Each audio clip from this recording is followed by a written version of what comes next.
नाजरीन आदाब। दोस्तों, मैं हूं एतमाद, आपका मेज़बान। मुनसिफ चैनल के इस मखसूस प्रोग्राम नज़रियात में आप तमाम का दिल की गहराइयों से खैर मक़दम है। प्रोग्राम नज़रियात में हम डिस्कस करते हैं हमारे अतराफ़ व अकनाफ़ में होने वाले political issues, religious issues, social issues पर, और इस उन्वानात पर गुफ्तगू करने के लिए हम इस स्टूडियो में मदऊ करते हैं हैदराबाद दक्कन के साथ साथ तमाम हिंदुस्तान से मशहूर व मारूफ के साथ साथ संजीदा किस्म के political analyst, social activist, religious scholars और रिलीजियस लीडर्स को भी। प्रोग्राम नज़रियात में हम इन लोगों के नज़रियात से आपको वाकिफ़ करवाते हैं। उसकी वजह यह है कि हमारे अतराफ़ व अकनाफ़ में जो आज पुराशोभ माहौल हमको नज़र आ रहा है, या चौस का आलम जो नज़र आ रहा है, चाहे वो हिंदुस्तान हो या फिर तमाम दुनिया का माहौल हो, तो इस हालात की वजह, इसका एनालिसिस इस प्रोग्राम में किया जाता है। इस प्रोग्राम में किसी पॉलिटिकल लीडर्स को मदऊ नहीं किया जाता, क्योंकि वो एक अपने मखसूस नज़रियात पर टिके होते हैं। उसके बरक्स हम इस प्रोग्राम में स्कॉलर्स को मदऊ करते हैं। उसकी वजह यह है कि जो एनालिसिस आप लोग करते हैं, कॉमन शख्स उससे वाकिफ़ हो, वरना टेलीविज़न चैनल्स पर जिस किस्म के डिस्कशंस पेश किए जाते हैं, उमूमन उसमें रिलीजियस स्कॉलर्स या फिर स्कॉलर्स, पॉलिटिकल एनालिस्ट को कम मौक़े फराहम होते हैं, जिसकी वजह से आम आदमी और भी कंफ्यूज हो जाता है जब पॉलिटिकल लीडर्स की बहस व मुबाहिसे सुनता है। बेशक इन डिस्कशंस में कुछ बेहतर चीज़ें भी निकल कर सामने आती है, लेकिन कॉमन जो लोग हैं वो इन चीज़ों को समझने से कासिर होते हैं। इस प्रोग्राम में हम स्कॉलर्स को मदऊ करते हुए ये कोशिश करते हैं कि आपको आसान ज़बान में आज के हालात से वाकिफ़ करवाएं। तो आइए नाजरीन, जानते हैं आज का उन्वान। नज़रियात प्रोग्राम में आज हम गुफ्तगू करेंगे करंट पॉलिटिकल स्टेटमेंट्स पर, जो पॉलिटिकल लीडर्स है या फिर कुछ पॉलिटिकल लीडर्स है या पॉलिटिकल पार्टीज़ के बयानात हैं, जो मई से लेकर के मई 2014 से लेकर के फरवरी 2015 तक अलग अलग बयानात सुनने में आ रहे हैं। बाज़ औक़ात ये बयानात अच्छे भी हैं पॉलिसीज़ को लेकर, बाज़ औक़ात ये बयानात लोगों में मुंतशिर या फिर उनको इख्तलाफात ज़्यादा बढ़ाने के काम आ रहे हैं। दोस्तों, इस उन्वान पर यानी पॉलिटिकल स्टेटमेंट्स पर गुफ्तगू करने के लिए आज हमने अपने स्टूडियो में 3 माहिरीन को मदऊ किया है। आइए मैं इनका तारुफ देता चलूँ। सबसे पहले मेरे सीधी जानिब है ग़ुलाम यज़दानी, सीनियर एडवोकेट साहब, जो तकरीबन 5 दहर से ज़्यादा से हैदराबाद दक्कन के डिफरेंट कोर्ट्स में प्रैक्टिस करते आ रहे हैं। आपके बाजू में है मौलाना पीरज़ादा मोहम्मद यूसुफ साहब, आप रिलीजियस स्कॉलर हैं। आप दोनों के बाजू में हैं अनवर खान साहब, प्रोफेसर अनवर खान साहब, आप पब्लिक एडमिनिस्ट्रेशन के प्रोफेसर रह चुके हैं। इसके साथ साथ अनवारुल्लूम डिग्री कॉलेज के जूनियर कॉलेज के आप प्रिंसिपल भी रह चुके हैं। तो आइए नाजरीन, आप और हम मिलकर हमारे इस प्रोग्राम नज़रियात में आज के हमारे तीनों मेहमानों का हम खैर मक़दम करते चले। अस्सलाम वालेकुम साहब, आप लोग आज हमारे साथ स्टूडियो में मौजूद हैं, हमें बेहद खुशी है। मैं आपसे गुफ्तगू जारी रखूँगा और पॉलिटिकल स्टेटमेंट्स पर आपके नज़रियात से हम लोगों को वाकिफ़ करवाएंगे। उससे पहले दोस्तों, जैसा कि इस प्रोग्राम नज़रियात में हम स्कॉलर्स के नज़रियात को आप तमाम के सामने पेश करते हैं, आज का उन्वान फिर से एक बार सुन ले, करंट पॉलिटिकल स्टेटमेंट्स पर, और जो पॉलिसीज़ मई के बाद बनाए गए हैं 2014 के बाद, इस पर गुफ्तगू करेंगे। सबसे पहला सवाल मैं अनवर खान साहब से करना चाहूँगा कि एक पॉलिसी निकली है कि बेटी बचाओ और बेटी पढ़ाओ, इस चीज़ पर या इस कहावत पर या जो भी ये पॉलिसी है, इस पर साहब का क्या नज़रिया है, मैं जानना चाहूँगा। इसके बाद दूसरे हमारे गेस्ट भी इस पर कुछ कहना चाहें तो ज़रूर कह सकते हैं। जी साहब। बहुत अहम मौजू, पहली बार भारत में सियासी तब्दीली के साथ कौमी हुकूमत और वज़ीर आज़म की जानिब से इसको अहमियत के तौर पर गुज़िश्ता माह भारत के एक अहम सूबे हरियाणा के मुकाम पानीपत से इस मुहिम का आगाज़ किया गया कि बेटी को बचाएं भारतवासी और बेटी को पढ़ाएं। ये बड़ा अहम मैसेज और पॉलिसी फैसला मरकज़ी हुकूमत का रहा कि सन 2011 के मरदमशुमारी के मुताबिक भारत की आबादी अगर 1000 मर्द हैं तो उनके लिए 900 ख़वातीन दस्तयाब थी। इसी तरीके से अगर हम शुमाल की जानिब जाएं, जी शुमाली रियासतों में खुसूसन दिल्ली, हरियाणा, पंजाब, हिमाचल प्रदेश वगैरह, तो वहाँ पर हर 1000 मर्द के लिए 800 से ज़ायद ख़वातीन दस्तयाब थी। तो ये एक समाजी एतबार से बहुत ही इम्बैलेंस सिचुएशन, एम्ब्रेसिंग सिचुएशन जी भारत के सामने था। तो इसको एड्रेस किया गया, एक बड़ी अहम बात है, अच्छी बात है। और गुज़िश्ता सदियों से भारत में मुख्तलिफ वजूहात की बिना पर, जी जिसमें मजहबी वजूहात लाई जाती हैं, मुख्तलिफ नज़रियात की वजह से, मुख्तलिफ समाजी मसाइल की वजह से लड़की को एक वबाल जान समझा गया। चुनांचे पैदाइश से पहले ही लड़की को इस दुनिया में आने से पहले स्कैनिंग के ज़रिए से, बावजूद क़ानूनी पाबंदी है, लेकिन ख़ुद माँ बाप और डॉक्टर के मशवरे से मिलियंस नहीं बल्कि करोड़ों में बेटियों का क़त्ल अपने हाथों से किया जाता है जी इस देश में।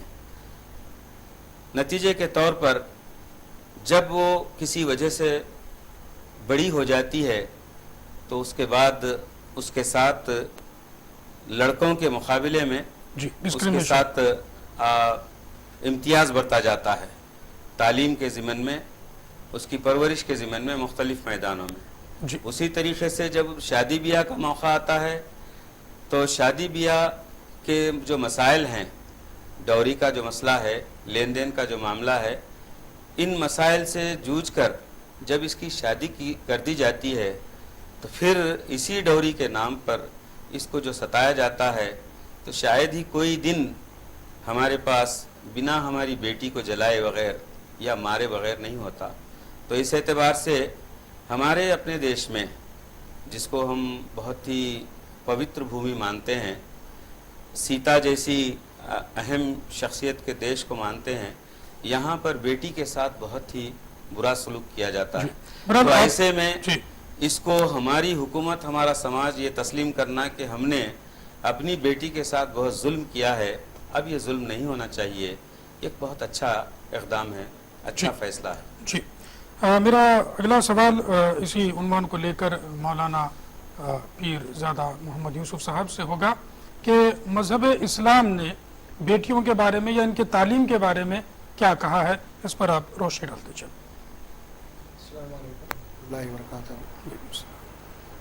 ये जो सवाल है बहुत अहम है इस वक्त हालात के एतबार से। और वैसे इस्लाम में 1400 साल से ज़्यादा गुज़र चुके हैं अल्हम्दुलिल्लाह। दौर जाहिलियत में अल्लाह के नबी सल्लल्लाहु अलैहि वसल्लम के आने से पहले वहाँ का जो माशरा था, खुसूसियत के साथ बच्ची पैदा होने से पहले ही ख़बर खो दी जाती थी और इस तरह उसको जो है ना ज़िंदा दफनाया जाता था। लेकिन अल्लाह के नबी सल्लल्लाहु अलैहि वसल्लम अबू सोने के बाद, किताब आने के बाद में, इस ख़ास तौर पे इस दौर जाहिलियत के ऊपर अल्लाह तबारक व तआला की तरफ सख्त वैदे आई हैं और अल्लाह सुब्हानहू व तआला कुरान मजीद में इसका तस्करा किया कि क़यामत के दिन हम उन लोगों से ज़रूर जो है ना पूछेंगे कि व इज़ल मऊदतु बिअय्यि ज़ंबिन क़ुतिलत। ये कुरान का एक ऐसा सूरे क़यामा या सूरे तकवीर में आयत करीमा आई है जिसमें अल्लाह सुब्हानहू व तआला बड़े गज़बनाक है कि हम उन लोगों से ज़रूर पूछेंगे जिन्होंने उस बच्ची को जो है ना कत्ल किया गया है, और उस मासूम बच्ची से हमारा सवाल हुआ कि क्या गुनाह था जो तुझे कत्ल किया गया है। इस किस्म के कुरान मजीद में और भी आयात हैं, वला तख्तुलू औलादकुम मिन इमलाक, अपने औलाद को इफलास के ज़रिए से कत्ल मत करो, क्योंकि तुमको भी रिस्क देने वाले हम ही हैं और उन्हें भी रिस्क पहुंचाने वाले हम ही हैं। इस एतबार से इस्लाम के अंदर औरत का बहुत बड़ा मर्तबा और मकाम रखा गया है, और इस्लाम के अंदर मर्द के जो हुकूक दिए गए उससे कहीं ज़्यादा हुकूक जो है वो ख़वातीन के दिए गए हैं। जी आप कुरान मजीद पढ़ेंगे तो सूरह निसा के अंदर बाज़ाब्ता सूरह निसा है जिसका नाम ही जो है ना औरत के आते हैं, उस सूरह निसा के अंदर औरत के हुकूक को बताया गया है बाज़ाब्ता, और माँ बाप के जो जायज़ात है उसके अंदर उसकी पूरी विरासत है, उसके बाद तकसीम उसको हिस्सेदार बनी है इस सिलसिले में। जी और फिर इस सिलसिले में अल्लाह सुब्हानहू व तआला खास तौर पे जो है औरतों के जो हुकूक बयान करते हुए कुरान मजीद में उनकी हुर्मत को बताया गया है, जबकि दौर जाहिलियत में औरत को एक इस्तेमाल के बाजार की शय जो होती है ना उस अंदाज में जो ना आज किया, लेकिन औरत को बाज़ाब्ता उसका मुकाम और उसका मर्तबा दिया गया है, और उस तरह औरत के हुकूक का पासबान किया गया है, और बाज़ाब्ता पूरे हुकूक जो है ना कुरान और सुन्नत रसूलुल्लाह सल्लल्लाहु अलैहि वसल्लम में बात आई है। और जहाँ तक मामला तालीम का है, इस सिलसिले में अल्लाह के नबी सल्लल्लाहु अलैहि वसल्लम ने अपने दौर मुबारक में फरमाया कि हर औरत बच्ची को पढ़ाना लाजमी है, जी फर्ज है, तालीम फ़र्ज है हमारे यहाँ। और तालीम के मामले में या किसी और मामले में औरत और मर्द को तफरीक नहीं की गई है, बल्कि अल्लाह के नबी सल्लल्लाहु अलैहि वसल्लम ने बाज़ाब्ता ख़वातीन के लिए तालीम का इंतज़ाम किया है, और इस सिलसिले में मुअल्लिमात वगैरह उसके पूरे दुरूस वगैरह पूरे हमको तारीख में मिलते हैं।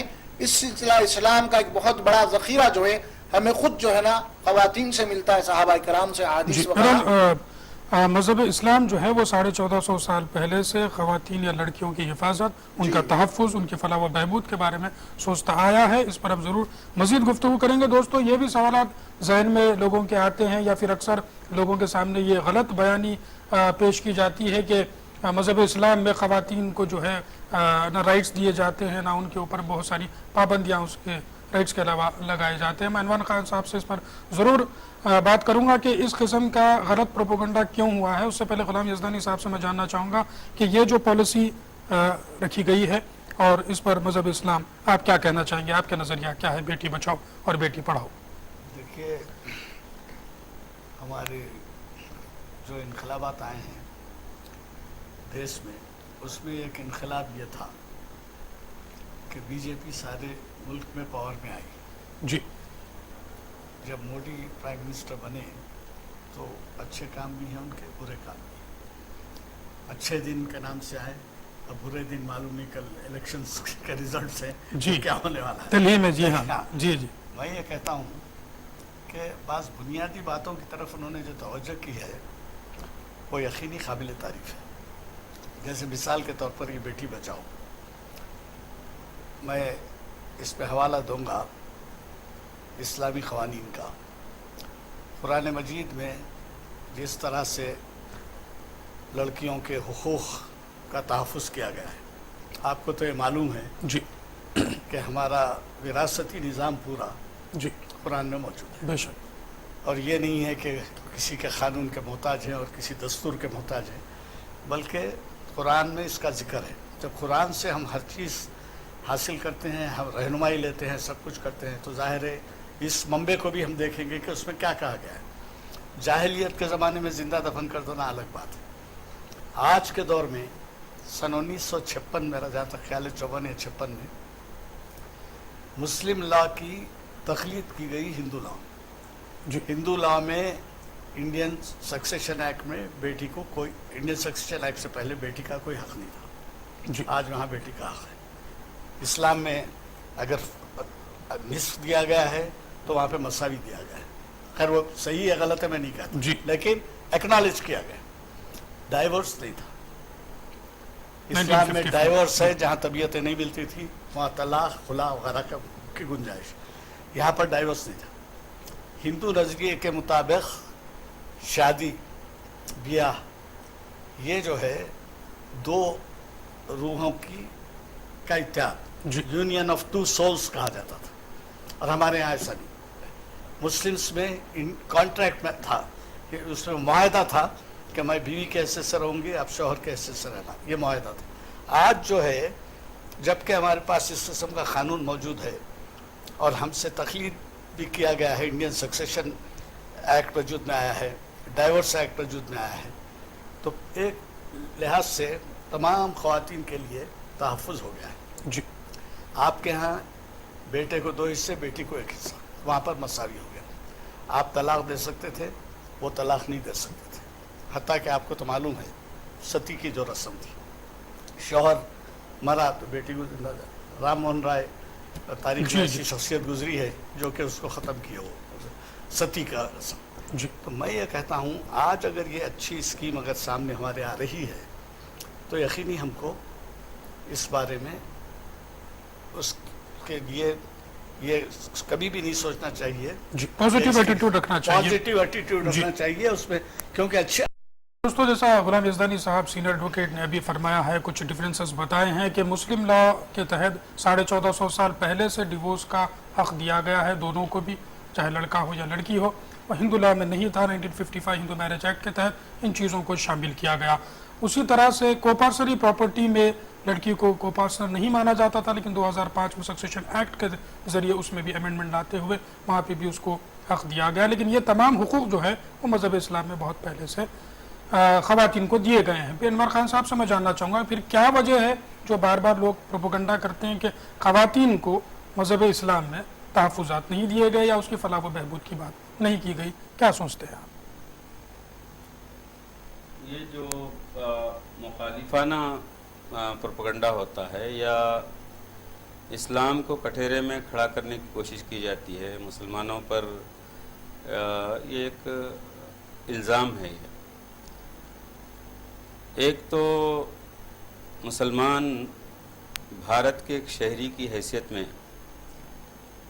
यहाँ के जो क़वानीन होंगे उसकी पासदारी करेगा वो शहरी की हैसियत में, अगरचे कि उसका अपना क़ानून शरई क़ानून है इस सिलसिले में। तो उसके अलावा जो ट्रेडिशन है जी मुक़ामी, उसके असरात भी यकीनन ये कबूल किए बग़ैर नहीं रहा है। लिहाजा उसने तहफ़्फ़ुज़ाती नुक़्ते नज़र से लड़कियों को और फिर मुक़ाम जो मर्तबा ख़वातीन को लड़कियों को दिया गया है, उस एतबार से उसकी सोच ये रही कि तालीम और तरबियत जिस अंदाज़ में दुनिया सोचती है या माहिरीन तालीम कहते हैं तालीम और तरबियत के सिलसिले में, इस्लाम का नुक़्ते नज़र थोड़ा इससे अलग है जी खुसूसन लड़कियों के मुताल्लिक़।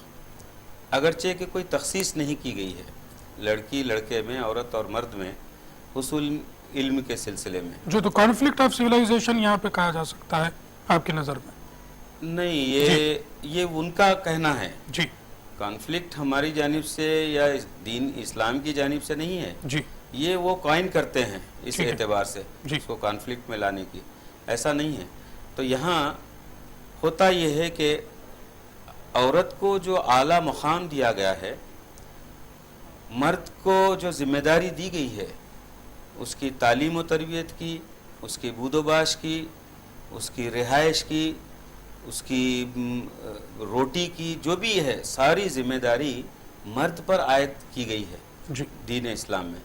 इस एतबार से वो तालीम को कमाई से नहीं जोड़ता है, कमाई से नहीं जोड़ता है। तो इस एतबार से उसके जहन में ये बात होती है कि हम इतनी तालीम दिलाएं उसको जिसके ज़रिए से वो सूझबूझ उसको आ जाए, ठीक दुनिया को समझ सके, मामलात को समझ सके, समाज को समझ सके। इस किस्म की तालीम का उसके पास ये जहन है। फिर जो हमारी मिलाजुला माशरा है, यहाँ पर बहुत सारे मसाइल उसके अपने तहफ़्फ़ुज़ के हैं, लड़की के तहफ़्फ़ुज़ के, औरत के तहफ़्फ़ुज़ के हैं। अब बावजूद उसके आज दुनिया देख रही है, उसका क्या कहना चाहिए, उसका टेस्ट भी कर रही है दुनिया कि उसको ना समझते हुए हम औरत को भी मर्द के बराबर समाज में जो यानी जबरन हम ढकेल रहे हैं बाहर, तो उसके क्या नताइज, नेगेटिव नताइज बरामद हो रहे हैं मुख्तलिफ, जी जी हम खुद जूझ रहे हैं। तो इस एतबार से उस नुक्ते नज़र से तालीम व तरबियत का अहतमाम लड़कियों के लिए, ख़वातीन के लिए करना चाहता है मुस्लिम माशरा, जी। रोकता नहीं है। जी دوستو یہ جو اسکیم جیسا صاحب لوگوں نے اپنے اپنے نظریات پیش کیے بہتر ہے، اس کو جیسا غلام یزدانی ایڈوکیٹ صاحب نے فرمایا کہ پازیٹیولی لیا جانا چاہیے، صحیح ہے۔ لیکن اب آئیے پولیٹیکل اسٹیٹمنٹس کی طرف آتے ہیں۔ اوباما صاحب جو پریسیڈنٹ ہے یو ایس کے، وہ حیدرآباد انڈیا آئے، 26 جنوری یہاں پر ہمارے ساتھ انہوں نے منائی۔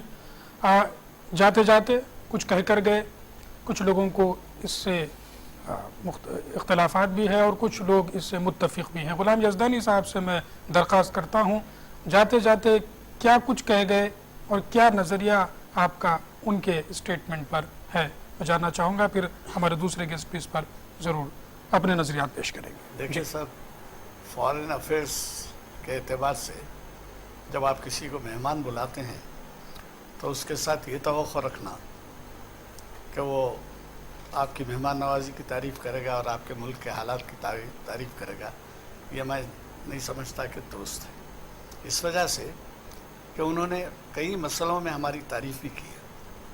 اگر انہیں کوئی ایک بات ایسی نظر آئی ہو، یہ تو آپ خود بھی اچھی طرح سے واقف ہیں کہ ان کے آنے سے چند دن قبل اور ان کے یہاں کے قیام کے دوران یہ ایسے واقعات ہوئے جس میں یہ کہا گیا کہ سارے قوم کو جو ہے ایک تاریخ تک ایک پرٹیکولر قانون آپ کے ایخان کے تحت کر دیا جائے گا مذہب کا۔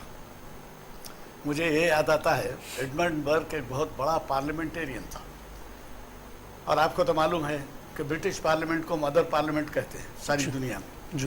خیر مدر پارلیمنٹ تو ہمارے حضرت عمر کے زمانے سے شروع ہو گئی، جبکہ ان کے فرزند کھڑے رہ کے پوچھے کہ آپ خبا کیسے بنائیے، تو خیر دنیا مانتی ہے کہ برٹش پارلیمنٹ جو ہے مدر پارلیمنٹ۔ جی ایڈمنڈ برک نے ایک دفعہ کسی معاملے میں کھڑے رہ کے کچھ خیالات کا اظہار کیا، مشہور پارلیمنٹ ہے، تو جب خیالات کا اظہار کیا تو چاروں طرف سے ہاؤس آف کامنس چاروں طرف سے چیخ پکار شروع، تو اس نے جواب دیا روک کے اسپیکر کے اجازت سے، I was not aware that common sense is so uncommon in the House of Commons۔ جی اب ایسے محسوس ہوتا ہے کہ دستور میں جو تیقنات دیے گئے ہیں وہ ایک طرف، رہنماؤں کی جو سروسز ہیں وہ ایک طرف، یہ سب چھوڑ کے کچھ لوگ جو ہے اگر اس قسم کی باتیں کریں، آپ کو تو معلوم ہے فارن افیئرس کا ڈپارٹمنٹ یہ کام کرتا ہے کہ بھائی یہاں کیا ہو رہا ہے ان کو رپورٹ جائے، وہ یہ نہیں ہے کہ وہ یہاں کے آپ کے پاس کتاب کھول کے پڑھے، اخبار دیکھ کے پڑھے۔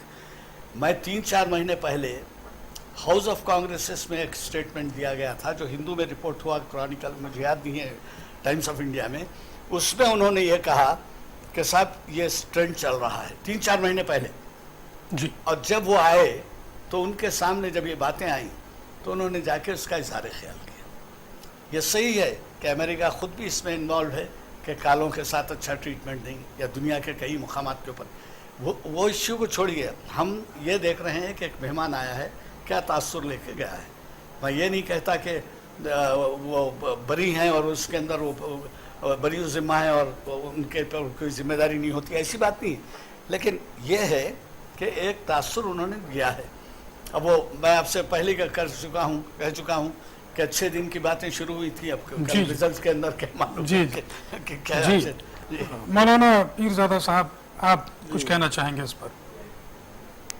دیکھیے اوباما صاحب جو دورے پہ آئے تھے اور انہوں نے کچھ باتیں جو جاتے ہوئے کہی ہیں، اس کے اندر خصوصیت جو بات تھی اس کے اندر وہ بات تھی کہ جو ہے نا ہندوستان میں ہر مذہب کو آزادی ہونی چاہیے، ہر مذہب کے ماننے والوں کو جو ہے ان کے پوری طریقے سے نہ صرف مذہب پہ چلنے کی بلکہ اپنے مذہب کی جو ہے پرچار کرنے کی بھی جو ہے انہیں آزادی ہونی چاہیے، جو آلریڈی دستور میں ہمیں باضابطہ ہمیں دیا گیا ہے باضابطہ۔ اس سلسلے میں اب چونکہ کچھ واقعات ایسے ہوئے تھے ان کے آنے سے پہلے جس کی وجہ سے جو نا خاص طور پہ جو اس کی نشاندہی کیے ہیں وہ لوگ، اور اس سلسلے میں آپ دیکھ بھی رہے ہیں کہ حالات بھی کیسے نہ ہو رہے ہیں، جیسے گھر واپسی کا پروگرام ہے جس کی وجہ سے جو ہے کچھ نظریات جو پھیلائے جا رہے ہیں، مثال کے طور پہ توگاڑیا صاحب کے بیانات آپ سن رہے ہیں اسی قسم سے، یا وشوا پریشد ہے فرما، بہت سارے ایسی باتیں ہیں، لیکن خصوصیت کے ساتھ اس میں مسلمانوں کو جو ہے نا ٹارگٹ بنایا جا رہا ہے،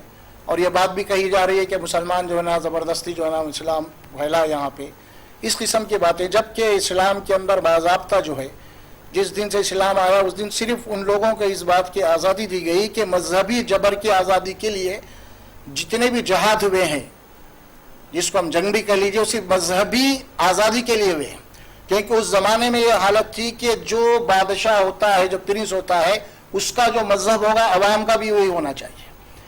لیکن جب اسلام آیا تو یہ بات رہی کہ آدمی کو جو ہے، ہر شہری کو اور انسان کو، اس کو جو ہے نا مذہبی آزادی ہونی چاہیے. اور اسلام قرآن کے اندر یہ آیت موجود ہے. اللہ سبحانہ و تعالیٰ فرماتے فَمَنْ شَاءَ فَلْيُؤْمِنْ وَمَنْ شَاءَ فَلْيَكْفُرْ، جس کا دل چاہتا ہے تو اسلام کو قبول کرے، جس کا دل چاہتا ہے تو انکار کرے، کوئی جبر نہیں اس میں. جی، اور تو آپ کا کہنے کا یہ مقصد ہے کہ یہاں پر کوئی جبر نہیں ہوا ہندوستان میں، کوئی اور ایسی جو ہے جبر نہیں. لوگوں نے خود والنٹریلی اسلام کو قبول کیا. اسلام جو آیا اس کے اخلاق، اس کے مساوات جو تھے، اس قسم میں اسلام آیا ہے. یہ نہیں ہے کہ اسلام کو تلوار کے ذریعے سے نہیں پھیلایا گیا ہے.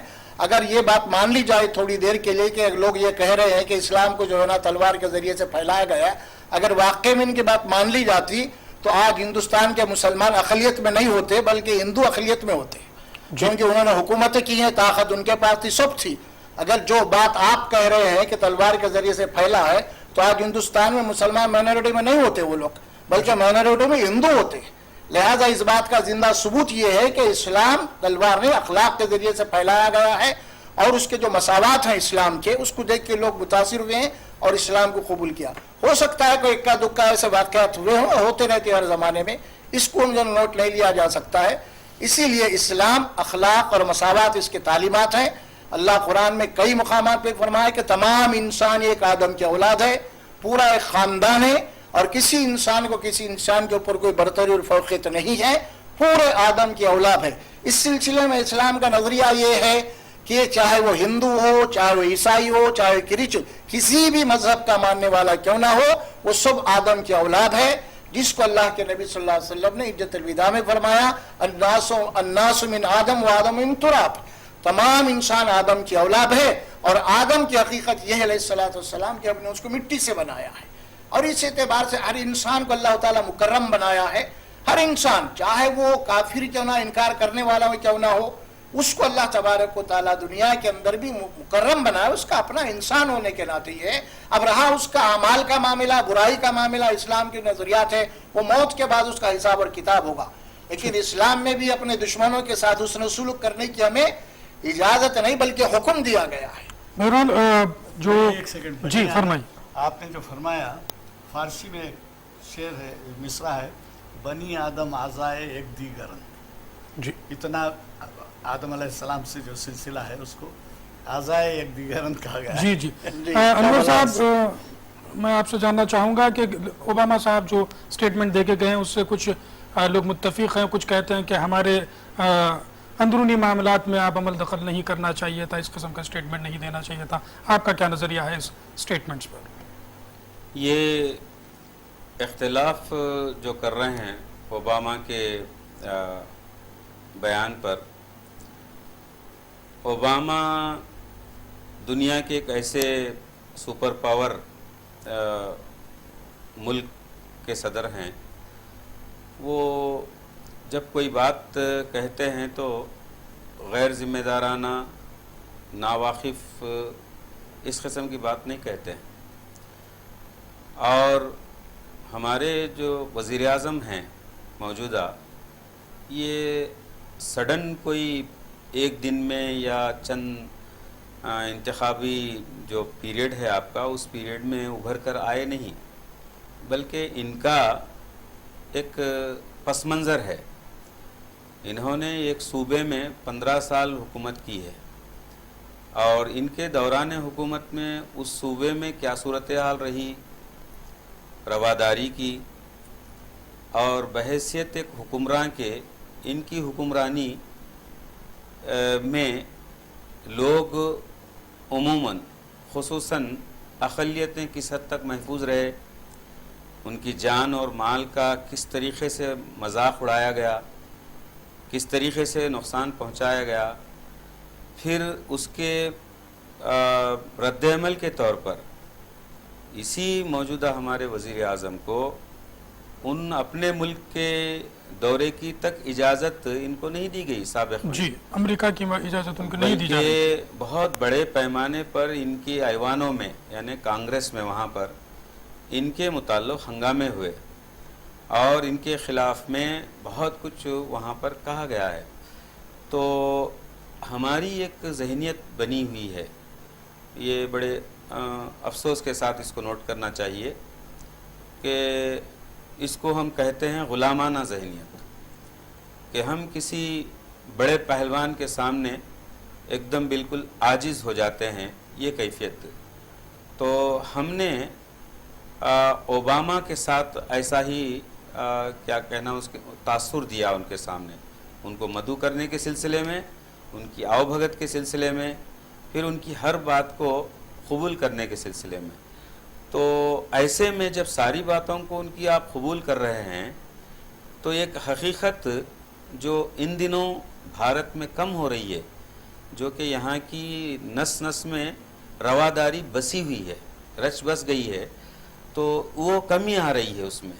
तो उस जानिब उन्होंने मुतवज्जो किया कि अदम रवादारी को तर्क करना चाहिए, रवादारी मुनासिब है। ये और बात है उनकी पीठ कैसी है, उनका मामला क्या है जी, उस पर भी हम गुफ्तगू कर सकते हैं, लेकिन अगर वो कहे हैं तो दूसरी बातों को जब हम कबूल कर रहे हैं, इस बात को भी इस बात को भी हम कबूल करना चाहिए। ज़रूरी। दोस्तों, जब यहाँ पर मनमोहन सिंह प्राइम मिनिस्टर थे तो उस वक़्त बीजेपी के कुछ लीडरान और बाज़ औक़ात मोदी साहब ने भी उनके जो स्टेटमेंट्स होते थे उसका मफ़हूम अगर हम ले तो वो ज़्यादातर ये कहते थे कि मनमोहन सिंह साहब बहुत खामोश रहते हैं, किसी चीज़ पर बात नहीं करते। आज मोदी साहब को भी ज़रूर और बीजेपी से ताल्लुक़ रखने वाले लोगों को भी ज़रूर इस चीज़ से वाक़फ़ियत हासिल हो गई होगी कि वो जो कुर्सी है उस पर बैठने के बाद खामोश अच्छे से अच्छा इंसान भी हो जाता है, कभी उसको मजबूरन होना पड़ता है, वो कभी मसलहतन खामोश हो जाता है। एक अंग्रेजी की कहावत है कि good administrator is a person who should be half deaf and half डम। क्या प्राइम मिनिस्टर मोदी साहब हिंदुत्व के स्टेटमेंट्स पर इन्हीं चीज़ों को मद्देनज़र रखते हुए खामोश बैठे हैं? मैं गुलाम यज़दानी साहब से दरख्वास्त करता हूँ, आप क्या सोचते हैं कि ये खामोशी किस वजह से होगी और कहाँ तक दुरुस्त है? देखिए सर, एक सियासी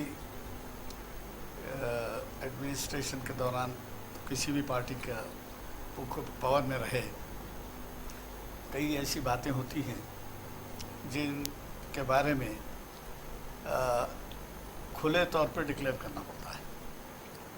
अब ये रहा कि मोदी साहब ने कुछ अच्छी चीज़ें तो की हैं, लेकिन बाज़ ऐसी बातें हैं जिसमें उनको बराबर आगे बढ़ना चाहिए था।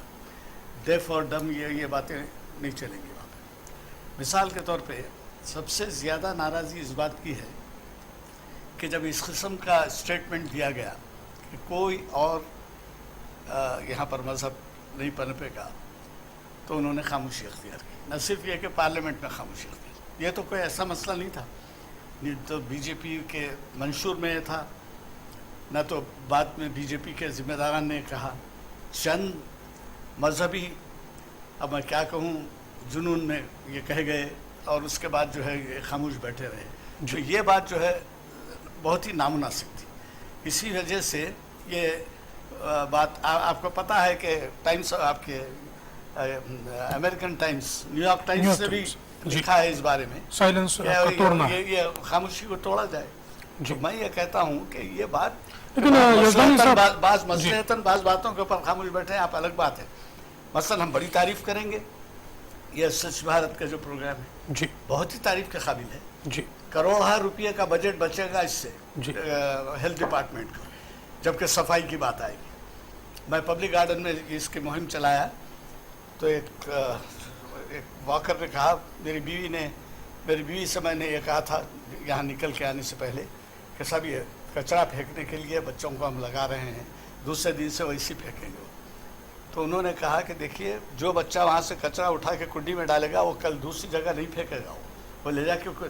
तो इस तरीके से उनका जो अमल है वो, आपको मालूम है इस्लाम क्या कहता है, पाकी आधा ईमान है, बराबर हम सपोर्ट करेंगे। लेकिन जहाँ पर आप खामोश बैठे हैं और हमको नुकसान पहुँच रहा है, कौम और मिल्लत को, मुसलमानों को ही नहीं, 5 चर्चेस जला दिए गए,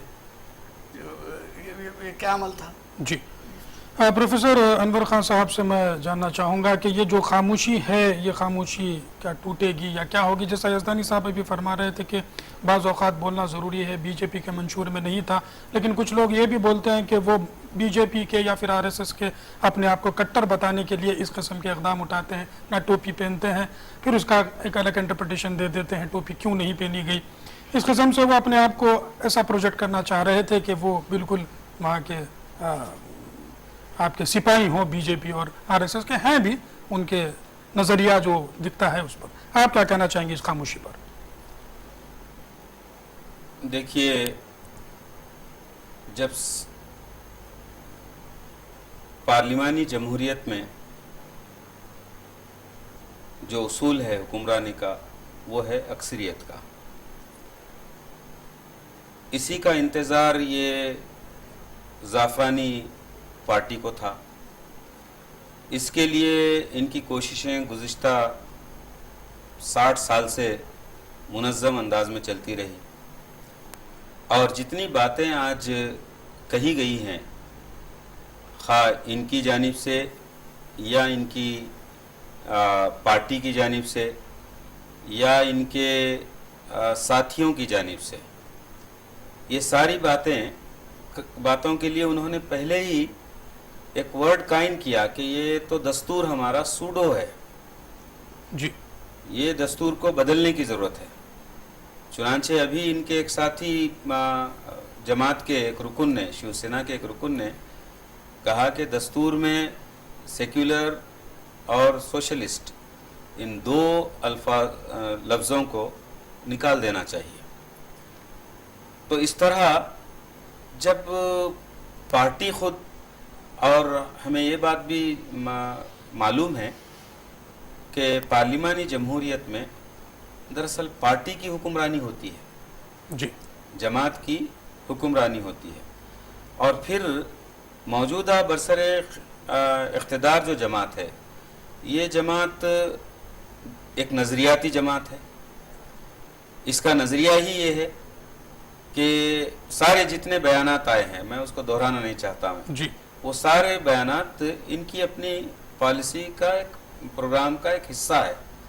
तो जाहिर है कि एक अच्छी बात है कि इन्होंने छुपा नहीं रखी किसी बात को। जी, लेकिन जो पहले थी बात वो कह रहे हैं। खान साहब तो जैसा आप अब फरमा ये रहे जो खामोशी इख्तियार कर रहे जी, हैं, जी, तो जब इनके अपने पॉलिसी साज, इनके अपने साथी हैं, इनके जो मास्टर्स हैं, वो जब कह रहे हैं तो मजीद इनको कहने की क्या जरूरत है? जी, वो खुद एक खामोशी भी एक तस्दीक है। बिल्कुल तस्दीक कर रहे हाफ एक्सेप्टेंस उसको। नहीं, फुल जी। एक्सेप्टेंस है, कोई हाफ एक्सेप्टेंस नहीं, फुल ठीक। एक्सेप्टेंस। कानूनी जबान में स्ट्रपल कहते हैं, स्टॉप। ऐसी जी प्ली हो जाती है। जी, मौलाना आप कुछ कहना चाहेंगे इस खामोशी पर? इस मामले में हमारे प्रोफेसर साहब जो बातें कही हैं, मुझे उनसे पूरी तरीके से जो है ना इत्तेफाक है इस मामले में। जी, क्योंकि खामोशी जो चीज़ है उसके मामले में कि जो आप काम प्राइम मिनिस्टर करना चाह रहे हैं, वही काम जो है उनकी पार्टी कर रही है। अब चूँकि एक सीट पे बैठे हुए हैं, इस एतबार से जो है खामोश बैठना बेहतर है। तो वो सीट का मामला जो है, जब आदमी सीट पे नहीं होता तो बहुत कुछ बोलता, सीट पे आने के बाद जो है उनका काम उनके पार्टी वाले कर ही रहे हैं। और जो चीज़ उनका प्रोग्राम था, जो नज़रियात था, जो उन्होंने छुपा के रखा, वो चीज़ सामने आ रही है। अब हमारे जो प्राइम मिनिस्टर साहब या वज़ीर दाखिला और दूसरे जो कुछ लोगों ने एतराज़ किया कि भाई हुकूमत से इसका कोई ताल्लुक़ नहीं है, घर वापसी का, और जो लोग भी कर रहे हैं उनका ज़ाती मामला है। वो मामला ऐसा नहीं है। वो उन्होंने कहा कि भाई स्टेट गवर्नमेंट को उसका नोट लेना चाहिए, फला जो बातें आ रही हैं इस सिलसिले में। दरअसल उनकी जो मर्ज़ी है, उनके नज़रियात है, पूरी तरीके से जो है ना वो काम हो रहा है, और जो है वो लोग उसको खामोशी के ज़रिए से जो ना तक़वियत पहुँचा रहे हैं। वरना अगर हुकूमत जो ना अपने तौर पे अगर जाना वैली को एक्शन लेना चाहे तो नामुमकिन है कि वो इस अंदाज में खुले ज़बान में कोई बात कहे। बेशक। अनवर खान साहब, जैसा मौलाना साहब ने फरमाया कि मोदी साहब अगर कोई चीज़ नहीं कर रहे हैं तो उनके पार्टी वाले कर रहे हैं। मेरा अगला सवाल यह है कि मोदी साहब एक तो खामोशी इख्तियार किए हुए हैं, लेकिन क्या वो हिंदुस्तान के प्राइम मिनिस्टर की तरह पेश आ रहे हैं या प्रेसिडेंट की तरह पेश आ रहे हैं? आपके नज़रियात इस पर क्या है? हाँ, सियासी एतबार से میں اس سوال کو اس لیے پوچھا ہوں کہ جو 2014 کا الیکشن ہوا اس میں بہت سارے انالسٹ نے یہ فرمایا کہ یہ جو الیکشنز ہوئے یہ پارلیمنٹری الیکشن نہیں بلکہ پریسیڈنشیل الیکشن کی طرح ہوئے. جی جی جی سیاسی نقطہ نظر سے، سیاسی اعتبار سے ہم جب اس کا جائزہ لیتے ہیں تو یہ ایسا ہی محسوس ہوتا ہے کہ یہ بہت زیادہ صدارتی طرز حکومت سے متاثر ہیں. جی چنانچہ اس کا عملی ثبوت ایک ملک کے صدر کو مدعو کرنے کے بعد ان کے ساتھ جو ہمارا رویہ رہا وہ اس کا ثبوت ہے. اور پھر انتخابات سے پہلے سے جتنی بھی ان کی انتخابی انتظامیہ مینجمنٹ جو رہا ہے وہ ایک انڈیویجول فوکس یا ایک فرد کو ہی ایک مرکز بنا کر یہ انتخاب لڑا گیا ہے. جی تو اس اعتبار سے کوئی عجب نہیں ہے کہ آئندہ وہ سوچیں. یہ اور بات ہے کہ طرز عمل خود اب صدر کی حیثیت، صدارتی طرز حکومت میں صدر کی حیثیت کا ہے.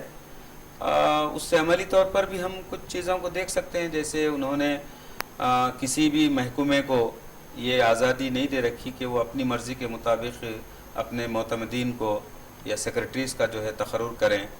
اسی طرح ابھی حال میں تھوڑے سے اختلاف پر بڑے اہم وزارتوں کے جو اہم سیکرٹریز کو برخاست کر دیا گیا ان کو. تو یہ ایٹیٹیوڈ جو ہے، یہ انداز جو ہے، یہ بتاتا ہے کہ صدارتی طرز حکومت کی جانب قدم یزدانی صاحب سے آگے بڑھ میں رہا ہے. چاہوں گا کیا آپ کی نظر میں پریسیڈنٹ رول چل رہا ہے یا پرائم منسٹر شپ ہی چل رہی ہے؟ دیکھیں صاحب، پہلے سے یہ الزام ہے یہاں پر کہ پریزیڈنٹ فگر ہیڈ ہوتا ہے، جی ہے نا، لیکن یہ بات بھی صحیح نہیں ہے. ہماری دستور کی تاریخ بتاتی ہے کہ پریزیڈنٹ نے ڈس ایگری کر کے بل واپس کیے ہیں جب ان کے اپروول کے لیے گیا ہے اور پارلیمنٹ سے پاس ہوا ہے. جی لیکن اب یہاں پر جو صورتحال ہے وہ مختلف ہے.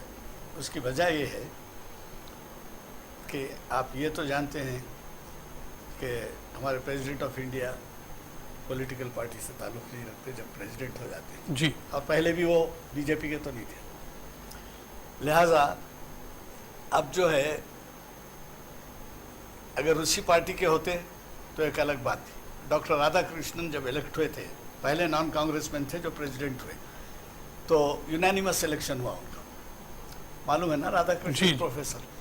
تو انہوں نے پارلیمنٹ کو ایڈریس کرتے ہوئے کہا، یونانیمس ہونے کی وجہ سے کہا کہ I belong to no political party and as such I belong to every political party. جی اب یہاں وہ سچویشن نہیں ہے.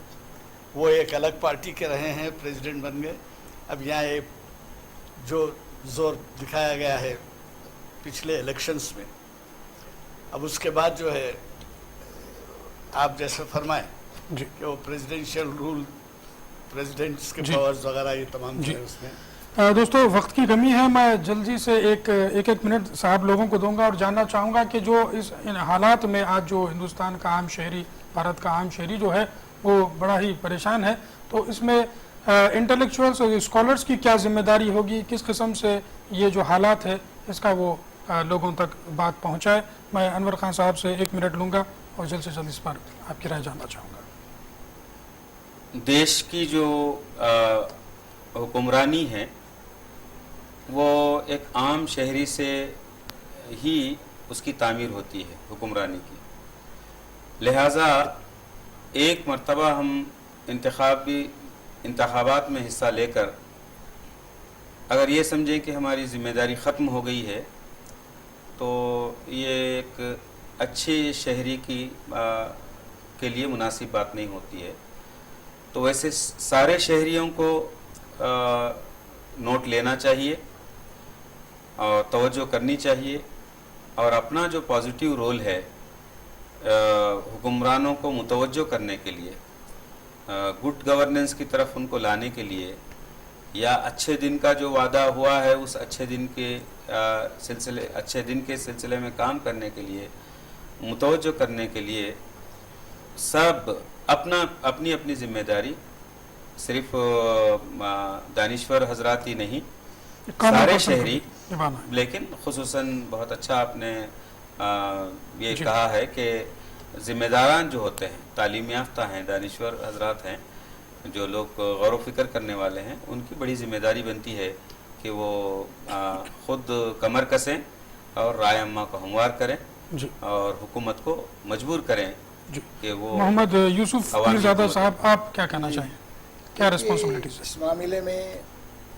کہ جمہوریت کا جو معاملہ ہے، عوامی حکومت عوام کے لیے ہے، تو اس سلسلے میں جو ہے یہ بالکلیہ طور پہ بہت نادانی ہے کہ ہم سمجھ رہے ہیں کہ صرف ووٹ دے دیے بس، لیکن ووٹ دینے کے بعد بھی حکومت کیا کر رہی ہے اس کی نگرانی جو ہے ہر شہری کو کرنا چاہیے، عام چاہے اس کے اندر خاص اور عام، اپنے اپنے جو ہے نا نظریہ کیا کہنا چاہیے قابلیت کے اعتبار سے انہیں جو ہندوستان کی تعمیر میں، ہندوستان کی ترقی کے اندر پورے شہریوں کو جو ہے وہ بالکلیہ طور پہ جس انداز میں ہم جو ہے نا الیکشن کے پیریڈ میں جناب علی متحرک رہتے ہیں، پھر اس کے بعد خاموش بیٹھ جاتے ہیں، لیکن اس کے بعد اس حکومت کو ہم نے لایا، ان کی کارکردگی کیا ہو رہی ہے، ان کے جو چیک اینڈ کنٹرول ان پر کرنا ضروری ہے۔ غلام یزدانی صاحب، میں آپ کی رائے چاہوں گا۔ صاحب آپ ایک منٹ کا وقت دے رہے ہیں، بہت خوشی کی بات ہے کہ آپ نے اعتماد صاحب ہم پہ اعتماد کیے۔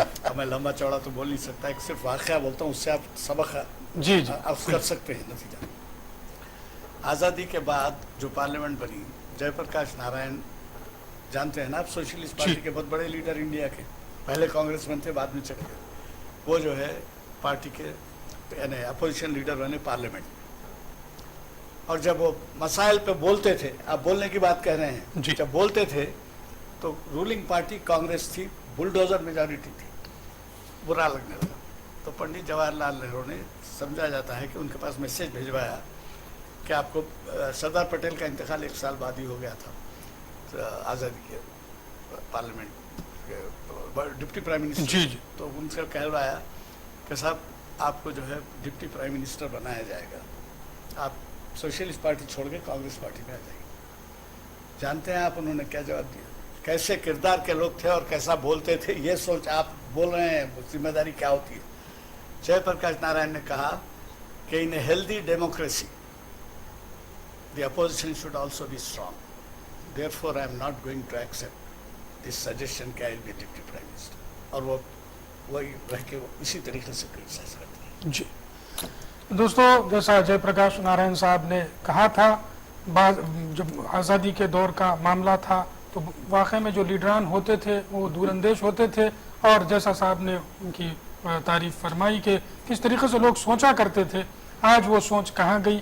آج بھی وہ سوچ ہے، لیکن اس کو ابھارنے کی ضرورت ہے، اس کو موقع دینا ضرور چاہیے۔ میں تمام شرکاء سے شکریہ ادا کرتا ہوں کہ آپ لوگ آئے اور ان عنوانات پر گفتگو میرے ساتھ کی، بہت بہت شکریہ، اور میں فیوچر میں بھی آپ کو تکلیف دیتا رہوں گا، ضرور آپ میرا ساتھ دیجیے گا۔ دوستو، کل نظریات پروگرام میں ہم گفتگو کریں گے اکنامک پالیسیز ان انڈیا پر۔ تب تک کے لیے نظریات کی پوری ٹیم کو اعتماد کے ساتھ اجازت دیجیے۔ اللہ حافظ۔